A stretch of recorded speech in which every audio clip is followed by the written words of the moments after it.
Bonjour à tous et bienvenue dans ce nouvel épisode de Passion Musique, le rendez-vous des passionnés de la musique kimbanguiste.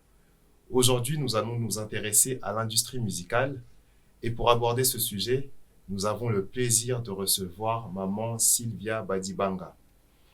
Musicienne de formation, choriste, répétitrice à la chorale des dirigeants Saint-Ouen et étudiante en Master 2 en management de la musique à l'IESA, Institut d'études supérieures des arts à Paris. Bonjour maman Sylvia. Bonjour Papa Arnaud. Comment vas-tu? Très bien et toi? Je vais bien, merci. Merci d'avoir accepté l'invitation. Tout d'abord, en quoi consiste ton master? Alors mon master en management de la musique, du coup c'est une formation sur 1 an qui se passe après le bac plus 4, où du coup on nous forme au métier de l'industrie musicale. Donc l'objectif de cette formation au bout d'1 an, c'est que nous les élèves, on puisse savoir conduire un projet artistique de sa conception à sa réalisation. Donc ça va englober l'administration, ça va englober la partie financière, la communication, la logistique et aussi la direction artistique et la médiation culturelle. D'accord. Et toi, est-ce qu'il y a une partie qui t'intéresse plus ou qui te parle plus dans toutes ces dimensions?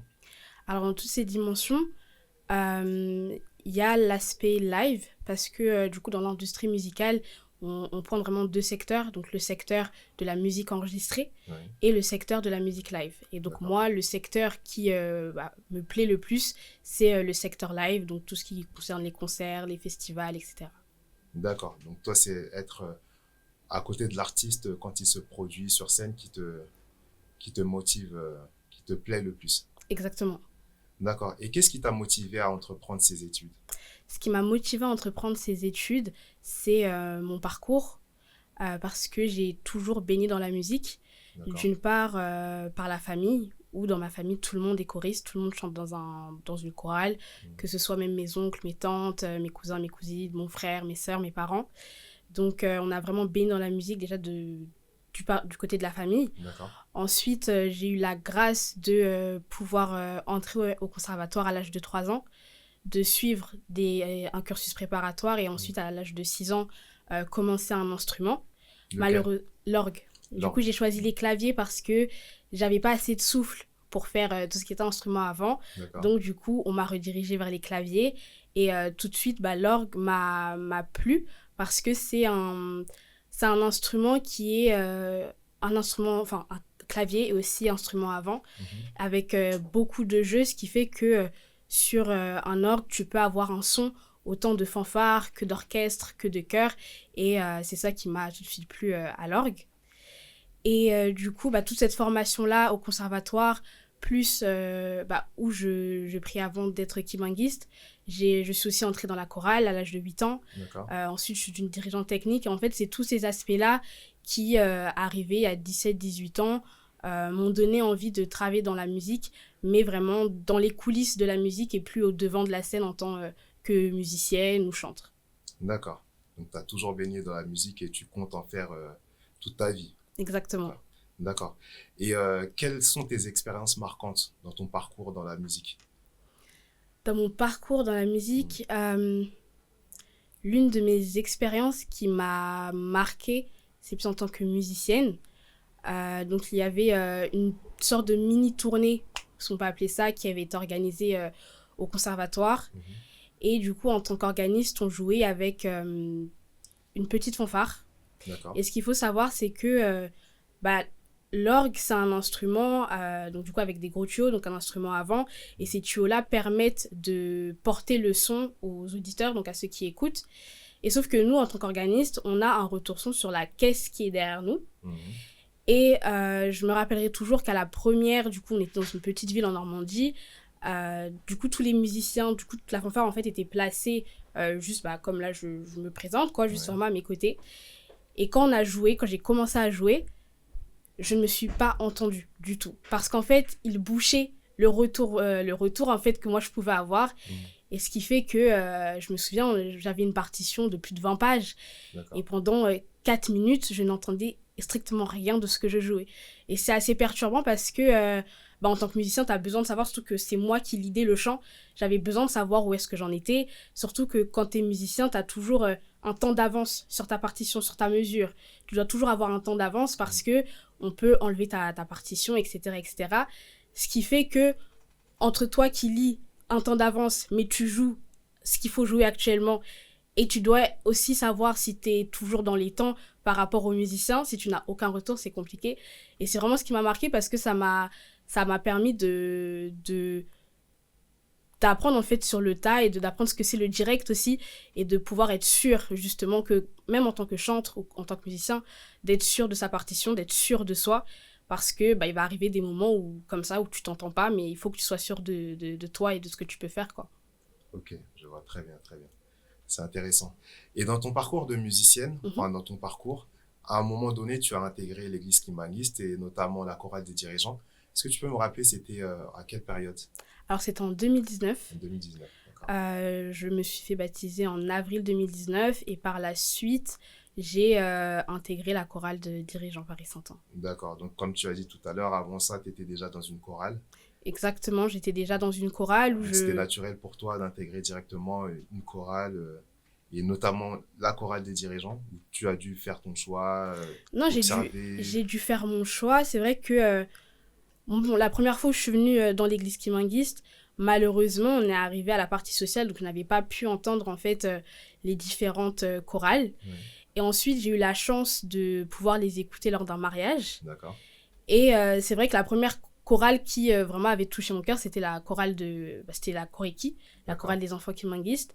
Et quand j'ai eu la chance, 6 mois après, de revenir dans l'église, c'est vrai que toutes les chorales m'ont plu, mais c'est vrai que par ce que je suis, par mon identité, et comment moi j'ai toujours vu le chant chrétien aussi où je priais avant, c'est vrai que la Koreki me parlait plus, parce que moi je suis vraiment quelqu'un qui aime beaucoup les chants de prière.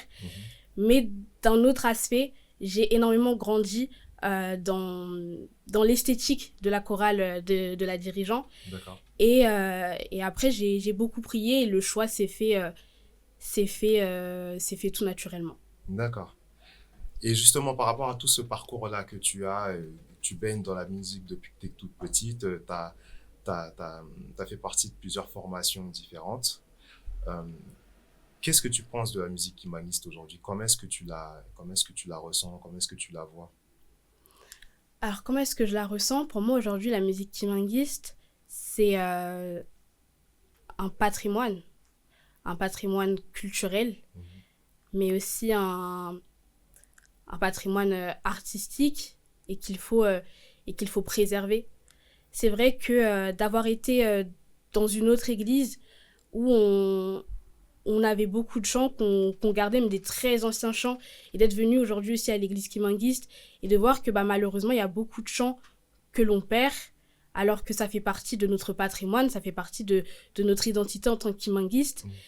Ça m'a fait comprendre de l'importance de la musique kimbanguiste au sein de l'église et de l'importance aussi spirituelle que la musique kimbanguiste a dans nos vies et aussi dans la vie de beaucoup de personnes. Très bien, très intéressant. Et pour venir maintenant sur le sujet pour lequel on échange aujourd'hui, l'industrie musicale, comment est-ce que tu la définirais? Alors, l'industrie musicale, si on devait lui donner une définition, je dirais que c'est ce qui fait référence à l'ensemble des activités économiques liées à la création, la production, la promotion, la diffusion et la commercialisation d'une œuvre musicale. D'accord. Et aujourd'hui, l'industrie musicale joue un rôle clé et majeur dans tout ce processus-là parce qu'elle permet aux artistes de diffuser leur musique à un public beaucoup plus large et elle permet aux auditeurs d'écouter en fait de la musique de la musique provenant en fait de partout. D'accord. Tu as abordé plusieurs aspects tu l'as présenté sous plusieurs aspects. Tu as parlé de la production, de la commercialisation, de la promotion, de la distribution. Quels sont les différents métiers qu'on retrouve dans cette industrie? Alors, il y a énormément de métiers. Après, si on parle des métiers principaux, il y aura le manager. Donc, le manager artistique, c'est celui qui fait le pont entre l'artiste et le reste de l'industrie. D'accord. C'est lui aussi qui va gérer la carrière de l'artiste, qui va lui chercher des contrats, des concerts, etc., il peut aussi lui donner une image en fait à l'artiste. Et donc il est vraiment là aussi pour respecter ce que souhaite l'artiste pour sa carrière. Ensuite, on a le directeur artistique. Donc, dans le volet des musiques enregistrées, le directeur artistique, il va vraiment définir l'image en fait de la carrière de l'artiste, que ce soit les visuels, des albums, des pochettes, etc. Dans le live, le directeur artistique, il va s'assurer que la vision d'un projet ou d'un concert reste la même artistiquement parlant dans tout ce que l'on va pouvoir faire, même en termes de communication, etc., qu'on reste tous sur une même lignée Qu'il y ait une artistique. cohérence. Exactement. Et ensuite, il y a le métier d'ingénieur son. D'accord. Ouais. Il y a l'édition musicale. L'ingénieur son, c'est celui qui s'occupe des enregistrements, c'est ça? Exactement. Donc, en studio, il va s'occuper des enregistrements, du mastering, du mixage. Voilà. Ensuite, il y aura le tourneur. Donc, le tourneur, c'est celui qui va chercher, qui va démarcher, en fait, les salles de spectacle, les festivals, pour pouvoir placer son artiste, en fait, sur ces scènes-là, pour le promouvoir, tout simplement. Ensuite, on en a pas mal. Ouais. On en a pas mal. Là, comme ça, c'est vrai qu'il n'y en a plus d'autres qui m'éviennent en tête. Si, l'édition musicale, l'éditeur musical qui, lui, va gérer les droits d'auteur et tout ce qui touche aux droits d'auteur, aux redevances, aux licences. Et voilà, je pense que j'ai fait le tour des métiers principaux. D'accord. Et avec les études que tu es en train de suivre, tu te dirigerais vers quel métier? Plutôt manager, si je comprends un peu ce que tu m'as dit tout à l'heure, que tu aimes bien être autour de l'artiste, tu es plus attiré par l'aspect live de la carrière de l'artiste. Donc, tu te dirigerais plutôt vers un métier de manager, quelque chose comme ça, ou pas du tout? Plus vers le métier de tourneur. De tourneur, plus. De tourneur. Donc, de booker des salles, c'est ça? Exactement. Parce que moi, ce qui me plaît dans le live, c'est de pouvoir voir ce que propose un artiste musicalement parlant. Parce que c'est vrai qu'en musique enregistrée, quand on enregistre un album, il y aura beaucoup d'arrangements qui seront faits. Ouais. Mais en live, c'est l'artiste et son talent. Même si des fois, on peut arranger les micros, etc. Ou même préenregistrer certaines chansons, certains passages. Mais la majeure partie du concert, l'artiste est en live. Et c'est de voir comment est-ce qu'en live, tu vas arranger une chanson pour qu'elle puisse plaire au public. Comment est-ce que tu vas l'arranger si, par exemple, il y a un orchestre symphonique derrière toi et comment tu es aussi sur scène, scéniquement parlant, qu'est-ce que tu dégages en tant qu'artiste. Et donc, du coup, moi, ce serait plus vers là, en tout cas, dans la direction artistique et dans le métier de tourneur. D'accord. De ce que tu sais de l'industrie musicale, c'est hyper intéressant et je pense que ça va intéresser énormément de personnes qui nous suivent. De ce que toi tu sais justement de l'industrie musicale et de ce que tu sais de la musique humaniste, est-ce que tu penses que les deux sont conciliables? Est-ce que tu penses que la musique humaniste et l'industrie musicale peuvent s'accorder ou sont compatibles? Oui, je pense qu'elles sont compatibles et si on prend vraiment l'industrie musicale comme je l'ai défini tout à l'heure, donc vraiment avec les métiers qui constituent cette industrie, bien sûr, parce qu'aujourd'hui, on le voit même au sein de nos groupes, il y a des personnes qui prennent certaines casquettes qui, si demain la musique imanguiste devient une industrie, les casquettes qu'elles ont prises, réellement, c'est un métier. Par exemple, on peut prendre l'exemple de la Faki. Quand vous faites des sorties, des marches, etc., il y a une personne qui se charge de ça, une personne qu'on va peut-être contacter et qui va faire le relais justement entre vous, les musiciens, et eux. Et justement, cette personne-là, dans l'industrie, on appellerait ça un agent. Un agent ou un manager. Et donc, il y a aussi tout l'aspect financier. Quand des chorales, par exemple la chorale de la Koreki, Paris Santon a décidé de monter un album, et elles ont dû se poser pour réfléchir à tout l'aspect financier. Et donc, il y a eu des chargés d'administration qui ont réfléchi au budget, qui sont partis au studio, qui ont regardé... et tout ça, en fait, c'est un métier. Donc, dans les métiers, bien sûr que oui, c'est tout à fait compatible. Donc, en fait, on pratique déjà les métiers ou les activités des métiers de l'industrie musicale, mais on ne le sait pas forcément. Exactement. D'accord. Et on n'est pas forcément professionnel dans ces métiers-là. D'accord. C'est ça. D'accord. Et qu'est-ce qu'il faudrait justement pour qu'aujourd'hui, euh, pour industrialiser la musique humaniste, pour qu'on soit vraiment dans les standards, dans les codes, dans les valeurs de l'industrie musicale? Est-ce que ça serait possible à faire et comment est-ce qu'on pourrait faire? Oui, ce serait possible à faire. Maintenant, pour qu'une musique devienne une industrie, pour qu'un genre musical devienne une industrie, il faut que ce genre musical rapporte. Il faut qu'il D'accord. puisse rapporter énormément, en fait, économiquement. Énormément, c'est-à-dire? Est-ce que tu as un ordre de valeur? Je n'ai pas un ordre de valeur, mais par exemple, pour prendre un exemple de ce qui pourrait se rapprocher le plus de la musique humaniste, on va prendre le gospel. Aujourd'hui, le gospel, et on va parler du gospel français, devient une industrie. Donc c'est Devient une en cours industrie. Donc, le gospel français, on assiste aujourd'hui à une réelle émergence du gospel français, qui devient une industrie. Pourquoi ? Parce que on a déjà tout l'aspect événementiel, où il y a énormément de chœurs qui se construisent et qui vont prester dans des mariages, dans des soirées, etc., etc. Tout ça, ça rapporte économiquement. Aujourd'hui, le gospel rapporte aussi économiquement parce que il y a énormément de jeunes chrétiens qui arrêtent justement d'écouter de la musique dite du monde et qui souhaitent retrouver dans le gospel un genre musical qu'ils écoutaient avant. Et donc, du coup, il y a énormément de jeunes qui se réveillent, énormément de chantres qui commencent à devenir des artistes, qui se lancent dans des carrières et qui produisent énormément de chansons. Et ce qui fait que aujourd'hui, même dans l'écosystème, il y a énormément de managers, de personnes qui s'entourent en fait vraiment professionnellement d'une équipe. Et aujourd'hui, on voit que des artistes français remplissent des casinos de Paris, des artistes gospel des casinos de Paris en même pas 24 heures. Et tout ça, en fait, aujourd'hui, ça devient une économie et une industrie, tout simplement.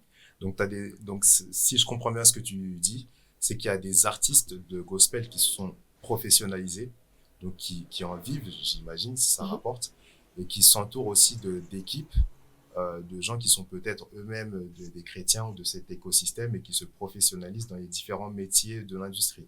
C'est ça. D'accord. Et tout à l'heure, tu as parlé de jeunes qui souhaitent arrêter d'écouter les musiques entre guillemets mondaines et retrouver les genres qu'ils écoutaient dans la musique gospel. Est-ce que ça veut dire que la musique gospel adapte d'autres genres, qu'il y a d'autres genres qui sont mariés avec le gospel, je sais pas, le rap, Oui, totalement, parce que de ce que l'on connaît tous en général du gospel, c'est les grands chœurs avec la toge, etc. Aujourd'hui, le gospel a dépassé ce cadre-là. Et on voit qu'il y a énormément de genres musicaux, en fait, que le gospel a dépassé le cadre de genre musical. Et qu'on assiste à des jeunes qui font du rap gospel, du rap chrétien. D'accord. Et ça arrive à toucher un public, ça aussi? Bien évidemment, un public de jeunes. Il y a énormément de jeunes chrétiens qui écoutent ce genre de musique parce que ça leur parle, parce que... en fait, quand on écoute de la musique chrétienne tous les jours, c'est vrai qu'à un moment donné, on n'a pas forcément envie d'écouter que des musiques qu'on va écouter le dimanche. On a aussi envie d'écouter des musiques où on peut tout simplement être dans notre voiture et c'est beaucoup plus léger, etc. Et donc, du coup, on assiste réellement à beaucoup de fusions, en fait. Comme j'ai dit, le rap chrétien, mais il y a aussi du zouk chrétien, il y a de la compa chrétienne, il y a du R&B chrétien, il y a énormément de choses. D'accord. Et ce modèle-là, au niveau de l'église humaniste, on a, comme tu as dit, on a ce patrimoine-là avec ces chansons-là, ces styles-là. Comment est-ce qu'on pourrait l'envisager pour la musique humaniste? Parce que au niveau, je sais pas comment ça se passe au niveau du gospel. Nous, on a ce patrimoine-là, on a nos chansons, on a nos styles, nos sonorités, etc. Est-ce que ça serait envisageable, ça? Personnellement, je me pose la question parce que ça me paraît un peu... C'est une vraie question. Moi, de mon avis personnel, je ne pense pas. Ouais. Parce que chaque église fonctionne différemment. Et ce qu'il faut savoir, c'est que le gospel, généralement, c'est les églises évangéliques. Et que même dans les églises évangéliques, le répertoire de chants qu'elles chantent le dimanche, ce sont les répertoires des artistes qui font déjà carrière. Donc, ce sont des répertoires qu'on peut retrouver sur Spotify, etc. Or, quand on va prendre l'église kimangiste ou même d'autres, que ce soit l'église catholique ou d'autres types d'églises, ils ont un répertoire à eux. Ouais. Ils ne prennent pas des musiques de dehors pour venir les chanter à l'église. Et donc, ce qui fait que c'est très difficile aujourd'hui, quand on a notre propre répertoire, notre propre patrimoine, de le changer. Surtout que il ne faut pas oublier que l'église kimanguiste, c'est une église spirituelle. Que nous, nos musiques, on ne les écrit pas comme tous les acteurs du gospel peuvent les écrire. On les compose pas. Exactement. Elles ne sont pas composées. Elles sont inspirées. Ouais. Et donc, ce qui fait que est-ce que demain, une musique qui est inspirée, on peut la prendre et mettre une instru rap derrière? C'est compliqué. Donc, pour moi, c'est pas envisageable. Après, on sait pas de quoi demain sera fait, mais c'est vrai que c'est compliqué. Et de ce que tu vois dans l'industrie et de ce que peut-être tu as étudié, justement, de quel levier dispose l'Église justement pour avoir un œil sur tout ça, sur tout ce qui se fait, tout ce qui se produit? Parce que je donne un exemple, mais aujourd'hui, les moyens de production se sont largement démocratisés, de ce que je vois. C'est très facile d'acheter un micro, de télécharger un logiciel, de monter son studio chez soi, dans sa chambre. Et on voit, il y a une recrudescence de production sur les réseaux sociaux, sur les SoundCloud, les Spotify, etc. Il y a une recrudescence aussi d'artistes peut-être solo, indépendants, slash. Et comment être sûr de garder une authenticité? Est-ce que c'est vraiment la question, et même je pose la question comme ça, est-ce que c'est une question qu'on doit se poser, de garder l'authenticité de nos chansons, ou est-ce qu'on doit se dire, bon, finalement la musique évolue, donc évoluons avec la musique, mais jusqu'à où? J'aimerais avoir ton point de vue sur cette question. Alors c'est une très bonne question, et justement en fait c'est justement la question qu'il faut se poser si demain on souhaite industrialiser la musique kimanguiste, voir dans quel type d'écosystème on la place et qu'est-ce qu'on peut, jusqu'à où est-ce qu'on peut aller. Parce que quand on souhaite la commercialiser, comme tu as dit, quelles sont les limites en fait de cette commercialisation? Aujourd'hui, oui, comme on l'a vu, il y a beaucoup de jeunes qui postent des chansons sur SoundCloud, il y en a aussi sur Spotify, YouTube, etc. Mais rien n'est contrôlé, en vrai. Mais si demain, la musique kimanguiste devient une industrie, forcément, il y aura un contrôle. Et il doit y avoir un contrôle. Parce que ça va devenir la vitrine aussi de l'église kimanguiste. Et donc, tout ce qui va sortir ne doit pas être mal vu ou incorrect, même musicalement parlant. Donc après, je pense que aujourd'hui,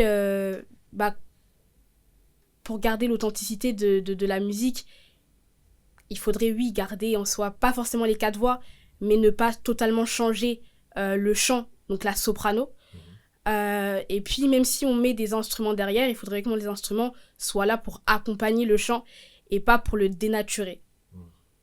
D'accord. Ok, on va revenir sur un point que tu as dit tout à l'heure qui m'intéresse beaucoup. Tu as dit que, si je ne me trompe pas, je ne vais peut-être pas le dire mot pour mot, mais ce qui fait une industrie, c'est l'impact qu'elle a sur le plan économique. Est-ce que tu penses que la musique kimanguiste peut un jour avoir un impact au niveau, tu as cité tout à l'heure la musique gospel ou d'autres genres de musique, où on pourrait avoir des personnes qui en vivent, que ce soit les artistes ou autres, ou ceux qui sont tout autour, qui en vivent, où on pourrait avoir l'Église aussi qui en tire vraiment des bénéfices qui pourraient permettre d'accélérer son développement? Est-ce que tu penses qu'avec la musique kimanguiste, telle que tu la vois, telle que tu l'écoutes, est-ce que tu penses que ça serait possible, ça? Oui, ce serait possible. Ce serait possible parce que, comme je l'ai dit, en fait, encore tout dépend de l'écosystème dans lequel on se place et comment on veut la commercialiser. Mais aujourd'hui, on pourrait très bien, dans l'aspect du live, faire des concerts, plusieurs concerts, etc. Et ça, c'est une forme aussi d'économie. Et ça pourrait engendrer aussi des invitations. On inviterait l'église kimanguiste dans des endroits, même les chœurs, en fait. Au-delà juste des groupes instrumentaux, là, je parle aussi des chœurs, qu'on pourrait inviter aussi pour des soirées, etc. etc. Et tout ça, ça constitue une économie. On pourrait trouver aussi une économie dans tout ce qui est plateforme streaming. Aujourd'hui, pour donner l'exemple, il y a toujours dans le milieu du gospel des jeunes qui ont créé une plateforme streaming qui s'appelle Dorema.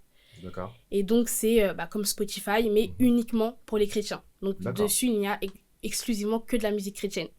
D'accord. Et on pourrait très bien le faire pour la musique kimbanguiste. Ok. Créer une plateforme de streaming où on n'y retrouve que la musique kimbanguiste. Donc, avoir nos propres canaux de diffusion. Exactement. Aujourd'hui, on a des ingénieurs son. Mhm. On a aussi beaucoup de jeunes aujourd'hui qui se professionnalisent dans la musique. Donc demain, ça veut dire qu'on aura des ingénieurs son qui seront professionnalisés aussi dans la musique kimbanguiste et qui sauront en fait comment enregistrer, enfin pas au-delà de l'enregistrement, mais comment faire ressortir correctement en fait une musique kimbanguiste d'un chœur, etc. On a aussi tout l'aspect d'agent, de manager, comme on l'a pu le citer tout à l'heure avec la Faki. Et après, quand on parle des artistes indépendants, oui, pourquoi pas. Après, il faudrait voir dans quelle mesure ces artistes-là peuvent faire carrière et peuvent évoluer. Parce que, comme on l'a dit, les chansons de l'église, elles sont inspirées, même si on a énormément de chansons. Mais si demain, un kimbanguiste, plutôt un inspiré, il peut dire, voilà, la semaine dernière, j'ai eu 50 chansons. Ça ne veut pas dire que sur ces 50 chansons-là, elles vont toutes être chantées. Ça se trouve qu'il y a des chansons qui ne pourront pas être chantées maintenant. Il y a des chansons qui ne seront pas acceptées. Et que peut-être que sur ces 50 chansons, il n'y aura que 2 chansons qui vont rester. Et le problème aussi aujourd'hui avec l'église kimbanguiste, c'est que on manque de documentation en termes musicaux. Il y a énormément de musique, quand nos anciens vont partir, qui n'existeront plus.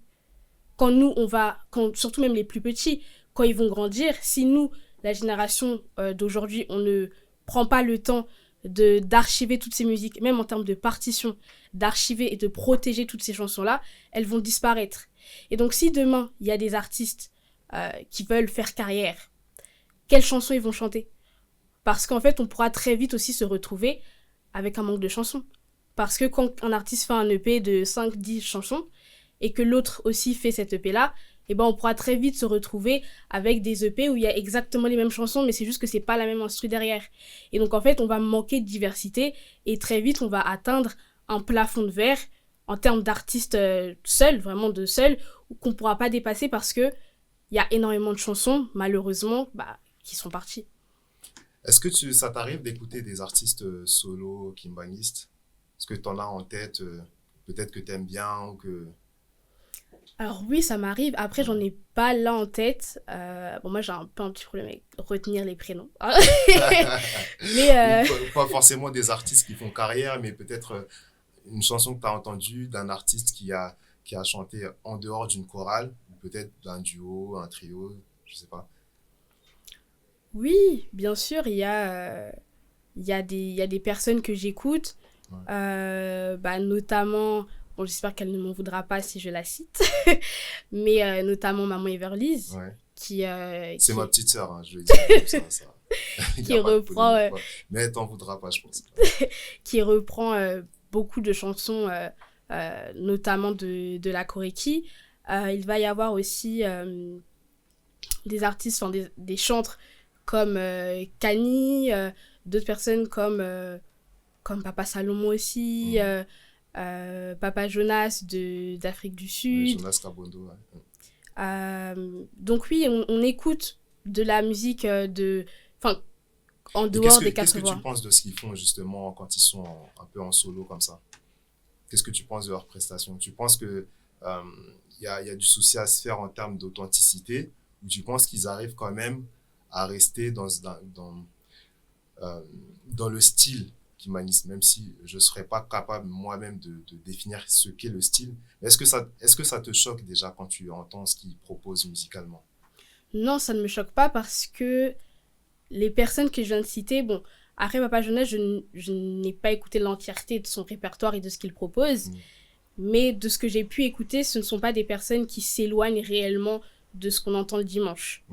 Donc c'est des personnes qui, dans leur arrangement, dans leur interprétation, vont faire les 4 voix et voilà, on entend ça le dimanche. Maintenant, moi, ce que j'apprécie aussi dans ce format-là, c'est qu'on écoute la musique kimbanguiste autrement. Et il y a des chansons qui... d'où le message passe différemment quand c'est un chœur qui chante et quand c'est une personne solo qui va chanter juste la soprano. Ah, ça m'intéresse précisément le point que tu soulèves là. On écoute les chansons qui manguistent autrement. Donc, tu penses que c'est un moyen qui permet aussi de toucher un autre public que le public qu'on a le dimanche, le public typiquement qui manguiste? Totalement. Parce que déjà, nous-mêmes qui manguistes, parce que c'est vrai que le dimanche, autour de chant, on a pris l'habitude d'écouter les chants autour de chant. Et donc, des fois, on écoute la mélodie, on va juste s'arrêter. Ah, est-ce qu'ils ont bien chanté? Est-ce qu'ils ont fait un orgame, etc. Mais on ne va pas prendre le temps d'écouter les paroles. On ne prend plus ce temps-là. Parce que des fois même, on est pressé parce qu'on se dit, moi, je dois chanter après, etc. etc. Alors que dans un autre format d'écoute, où on a juste un artiste solo, même s'il reprend les 4 voix, mais on écoute la chanson d'une manière différente. Parce que on a déjà une seule voix. Des fois, on peut avoir une instru derrière. Mais le message passe autrement parce qu'on va plus prendre le temps d'écouter justement les paroles et d'écouter le message que Dieu décide de nous faire passer à travers cette chanson. D'accord, donc il y a du positif. Si je comprends bien, il y a du positif. Mais après, il faut aussi que l'Église ait un œil dessus pour s'assurer du respect de l'authenticité de nos chansons. Oui, totalement parce que sinon, on va arriver à des semaines et des mois et des années de débats sur ce qui peut se faire ou ce qui ne peut pas se faire. Donc, je pense que pour industrialiser et commercialiser, il faut réglementer avant. Réglementer pour qu'il n'y ait justement pas de débordement. D'accord. Parce que on l'a bien vu aujourd'hui avec Gaki Matadi. Gaki Matadi, beaucoup de leurs prestations ont fait débat. Parce que beaucoup de kimanguistes n'étaient pas forcément prêts musicalement à entendre les arrangements qu'il proposait. Et donc, il faut trouver en fait, je pense, le juste milieu et réglementer pour aussi laisser une certaine liberté artistique aux groupes musicaux. Et toi, justement, qu'est-ce que tu as pensé, enfin, qu'est-ce que tu penses de leurs arrangements? Alors, moi, leurs arrangements, je les trouve très bien. Et ce que j'apprécie aussi avec Gaki Matadi, c'est qu'il propose, en fait, musicalement, quelque chose de nouveau. Ce qu'il ne faut pas oublier, c'est que ça reste un groupe musical, mais, enfin, certes, il y a une chorale, mais ils ont aussi des instruments. Donc, il faut qu'ils puissent se différencier de la Faki, de la Fluki, de la Jejeki. Et donc, ils ont, pour moi, trouvé la technique, trouver la recette, tout simplement pour se démarquer, en fait, des autres groupes et trouver leur identité. Et ce qui fait que, aujourd'hui, la Gaki Matadi, pour moi, en tout cas au sein de l'église, a vraiment une place, vraiment su trouver sa place musicalement parlant. Ok. Et maman Sylvia, pour synthétiser en fait sur la question de l'industrialisation, si je te demandais dans un monde idéal, sur quel modèle il faudrait se baser pour industrialiser la musique kimanguiste, selon toi? Alors du coup, pour le modèle sur lequel, selon moi, on pourrait se baser, c'est un modèle du coup sur le live. Pourquoi? Parce que premièrement, parce que les églises sont la première plateforme de diffusion de la chanson kimanguiste. Ensuite, le live parce que si on part d'un principe où la musique enregistrée, on ne sait pas si on prend que des artistes à part entière ou autres ou que des chorales, au moins le live en fait où on peut évangéliser vraiment une masse beaucoup plus large en faisant des concerts, en même pourquoi pas créant nos propres festivals. Et donc pour moi l'économie selon moi première serait sur le live. Après il y aurait oui une économie aussi sur la musique enregistrée, sur tout ce qui est enregistré parce que beaucoup de groupes aujourd'hui produisent des albums. Au-delà des groupes, il y a aussi des chanteurs seuls qui produisent des musiques. Et donc, on pourrait toucher aussi un public beaucoup plus large avec le streaming si on se mettait dedans. Donc, pour moi, ce serait vraiment l'aspect streaming et l'aspect live comme modèle économique. D'accord. Et au niveau du public, donc toi, tu vois qu'il y aurait un vrai public à aller chercher, il y a une vraie... Est-ce que tu ressens une attente ou peut-être un public potentiel qu'on pourrait aller chercher avec la musique kimanguiste? est-ce que tu le ressens ça ou c'est vraiment utopique de penser qu'on pourrait, malgré les moyens technologiques, le streaming, etc., toucher un public beaucoup plus vaste? Non, on pourrait totalement toucher un public beaucoup plus vaste. Et justement, pour revenir à la question de la jeunesse, il y a beaucoup de jeunes non kimanguistes qui cherchent à en apprendre plus sur le kimanguisme. Et ça, on peut le voir notamment le 25 mai, lors de nos fêtes, tout simplement, où les gens se posent la question: qu'est-ce que l'église kimanguiste? On peut le voir aussi avec la Faki. Ouais. La Faki, peut-être qu'on ne s'en rend pas compte, mais c'est le premier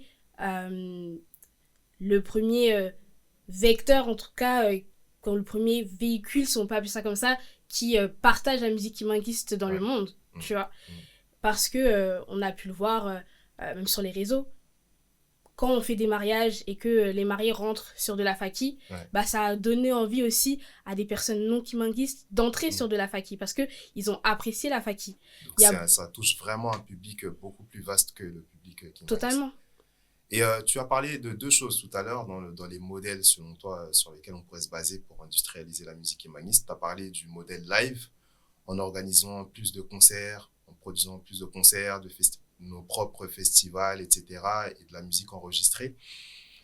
Ça me fait penser que ça peut représenter un investissement assez conséquent, que ce soit en termes financiers, en termes humains, en termes de temps, d'énergie. Moi, je ne sais pas ce que tu en penses. De mon expérience, j'ai comme l'impression qu'on n'est pas encore prêt à faire ce pas-là. C'est-à-dire que dès qu'il s'agit de mettre la main à la poche pour produire un CD, pour produire un album, ou pour organiser un concert ou autre, on freine. Est-ce que tu as le même ressenti ou tu en as un autre? J'ai exactement le même ressenti et je pense que c'est la grande problématique au sein de la musique chrétienne. Et là, je parle vraiment en général, donc gospel compris. Parce que aujourd'hui, les églises ne sont pas prêtes à sortir de l'argent. Parce qu'elles pensent qu'un artiste est chrétien et qu'il vient jouer à l'église, il doit jouer gratuitement. Or, c'est faux. À partir du moment où la personne en a fait son métier, il faut qu'elle soit rémunérée. Quand quelqu'un fait de la musique son métier, il faut qu'elle soit rémunérée parce qu'elle vit de ce métier-là. Et rémunérée déjà pour sa prestation, mais il y a aussi quand elle est sur place, sur le lieu, il faut que ceux qui organisent l'événement puissent nourrir l'artiste, s'occuper de son véhicule. Donc c'est vraiment des frais qu'on va appeler VHR, donc les frais de transport, les frais en termes d'alimentation, les frais en termes de logement. Parce que la personne, si elle reste toute une nuit, il faut la loger. Et en fait, c'est tout un aspect financier derrière que l'on n'a pas forcément. Mais que l'église aussi, là je parle de l'église en général, ne veut pas aussi, dans lequel elle ne veut pas forcément investir. Parce qu'elle se dit, on est là pour parler de Dieu, on est là pour évangéliser. Donc parce qu'on parle de Dieu, tu veux bien faire ça gratuitement quand même. Alors que non. Et même au-delà de ça, demain si on vient à monter un concert, et toutes les personnes qui vont travailler pour que ce concert se réalise, si c'est leur métier, il faut qu'elles soient payées. Même administrativement parlant, il faut que des contrats soient mis en place. Parce que légalement, il faut protéger toutes ces personnes. Même si elles sont là en tant que bénévoles, il faut des contrats de bénévolat. Parce qu'elles doivent être protégées légalement. Et dire qu'elles ont travaillé sur ce concert-là, sur cet événement-là. Il y a aussi tout un aspect, là on parle d'investissement, mais c'est aussi tout un aspect où tout ce qui est répétition, il faut s'investir. Parce que quand on fait un événement, un concert, il faut viser l'excellence artistique. Tout à fait. L'excellence artistique dans notre manière de glorifier Dieu. Et pour viser cette excellence artistique, il faut faire des répétitions. Et moi, par exemple, au conservatoire, on était tous à l'école. Mais quand on s'approchait d'un concert, on restait au conservatoire jusqu'à 22h. Tu finis l'école à 16h, à 18h, 22h, t'es encore au conservatoire. Et c'est des journées entières, en fait, où tu peux te retrouver au conservatoire, même si tu n'as joué que 30 minutes sur toute la journée. Mais en fait, on t'oblige à atteindre cette excellence-là. Parce que, en fait, on n'est pas, c'est pas juste un concert que tu fais au sein de l'église et c'est juste pour nous, quoi. Non. Là, c'est des personnes qui ne connaissent pas peut-être l'église kimanguiste. C'est aussi des professionnels qui pourront venir voir ce que c'est l'église kimanguiste, comment est-ce qu'on chante. Et donc, en termes d'investissement humain, c'est aussi... Enfin, il faut qu'on puisse avoir cette conscience-là, en fait, de se mobiliser beaucoup plus que ce qu'on se mobilise déjà. Et il y a aussi un investissement humain sur le fait de la communication. Parce que moi, ce que j'ai aussi souvent vu, c'est que quand on fait des événements, on ne communique pas réellement sur l'événement. Généralement, les événements, on les sait une semaine avant, ou c'est vraiment sur le tas. Alors que il faut qu'on puisse se mobiliser et que l'Église se mobilise réellement pour communiquer sur ces événements. Pour que déjà, même déjà nous, en tant que kimanguistes, on puisse venir et qu'on puisse inviter aussi. Qu'il y ait réellement une anticipation sur l'événement en fait, qu'on est en train de produire. Parce que c'est comme ça aussi qu'on pourra voir l'impact que l'événement a eu sur toutes les autres personnes en fait, enfin, le public tout simplement. Et c'est la meilleure manière de vraiment d'attirer un public beaucoup plus vaste et d'ouvrir en fait à un public beaucoup plus large que celui auquel on a l'habitude. Je retiendrai une phrase de ce que tu as dit et je pense qu'on va conclure dessus, qui me marque et qui me parle vraiment. Tu as dit, nous devons viser l'excellence. Et je pense que j'aime beaucoup cette idée-là. Je pense que c'est une idée que j'invite chacune des personnes qui nous suit à méditer dessus, à partir avec, que on ne doit pas considérer que ce que nous faisons, ça doit rester entre nous, ça doit rester dans l'entre-soi, ça doit rester dans la routine, dans l'habitude de ce qu'on a toujours fait, de ce que nos parents ont toujours fait, de ce que nos ancêtres avant nous ont toujours fait. Mais il faut qu'on arrive, et on a aujourd'hui des outils de communication, on a des technologies qui nous permettent de le faire. Il faut qu'on arrive à un certain niveau d'excellence pour vraiment pouvoir propager le message de Papa Simon Kimbangu le plus largement possible. J'espère que tu es d'accord avec ça. Je sais pas si Totalement d'accord avec ça. Est-ce que tu as quelque chose à ajouter par rapport à tout ce qu'on a dit? C'était un échange extrêmement riche. Ce que je rajouterais à la fin, je pense que pour toute personne qui souhaite, en tout cas que la musique kimanguiste évolue et puisse devenir un jour, on ne sait pas, une industrie, il faut qu'on puisse se professionnaliser. Et qu'il ne faut pas hésiter à se professionnaliser. Et qu'il n'y a pas que dans le domaine de la musique enregistrement studio où on peut se professionnaliser. Il y a aussi dans les finances. Parce que aujourd'hui, la musique kimanguiste, mais aussi que ce soit les musiques chrétiennes en général, on a besoin de personnes qui s'y connaissent sur comment aller démarcher des partenaires, comment avoir de l'argent pour financer nos projets. Parce qu'il y a beaucoup de projets qui ne sont pas juste financés par nous-mêmes, mais aussi par l'État et par tout ce que propose l'État. Et c'est un milieu très vaste et pour toutes les personnes en tout cas qui souhaitent se professionnaliser dedans, n'hésitez pas et voilà. Et il y a de la place? Il y a énormément de place. Ce qu'il faut savoir, c'est que c'est une industrie, bon, la musique kimanguiste, c'est une industrie qui n'existe pas encore, mais par exemple, l'industrie du gospel, c'est une industrie qui vient de commencer. Surtout en France. Il y a énormément de place. Et il y a énormément de place, énormément de choses qui n'existent pas encore, alors qu'elles existent dans le domaine des musiques actuelles. Par exemple, il y a beaucoup de tourneurs dans la musique actuelle qui n'ont aucun artiste chrétien. Et c'est pas parce que ils ne veulent pas, c'est parce qu'ils ne connaissent pas et qu'ils n'ont pas accès à cette musique-là. Et donc ça te montre à quel point on peut tout faire. Et c'est comme si aujourd'hui on part sur une feuille blanche et c'est juste à nous d'écrire, en fait, nous d'écrire l'histoire, tout simplement. Et pour poursuivre et peut-être aussi conclure sur ce fil de l'appel à se professionnaliser, toi qui es étudiante à l'IESA, est-ce que tu appellerais ceux qui nous suivent à rejoindre cette école, justement, s'ils veulent se professionnaliser dans ces métiers de la musique? Oui, totalement. cette école, et il y en a aussi d'autres. Je pense qu'il faut trouver... il y a beaucoup d'écoles, il y a l'USA, il y a l'ICAR, il y en a d'autres.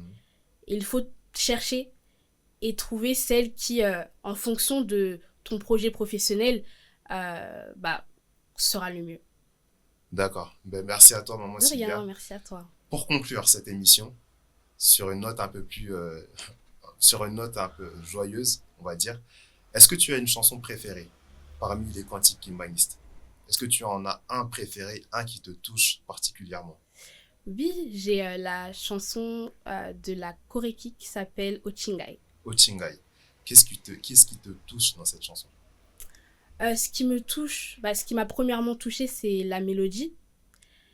Et ensuite, c'est le message de cette chanson, de ce chant, qui est un chant en langue.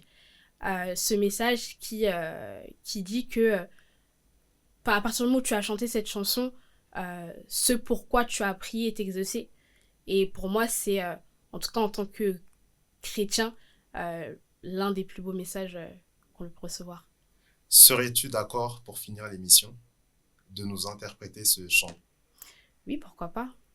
Alors, on vous laisse entre de très bonnes mains avec maman Sylvia Badibanga qui va nous interpréter en exclusivité mondiale le cantique Ochingai. Et on vous dit à bientôt pour un autre épisode de Passion Musique. On t'invitera, c'est sûr, parce qu'on a tellement d'autres sujets à aborder autour de la musique. N'hésitez pas à vous abonner à nos réseaux, c'est très important. YouTube, TikTok, Instagram, Facebook, ça nous fera très plaisir. Et on se dit à très bientôt pour un prochain épisode de Passion Musique. Ochingai, Bubai, Obashing, Julai, Ochingai, Bubai,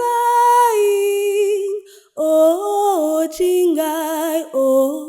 Obashing, Ata Kangila, Ochingai, Bubai, Obashing, Julai, Ochingai, Bubai, Ochingai, Obashing, Ata Kangila, Shangli, Julai ka ibiwe bafala, Julai mi ibiwe, Ochingai, Bubai, Obashing, Julai, Ochingai, Obashing, Atakangila, Shangri, Julai ka ibiwe bafalang, Julai mi ibiwe, Ochingai, Bubai, Obashing, Julai, Ochingai, Obashing, Atakangila.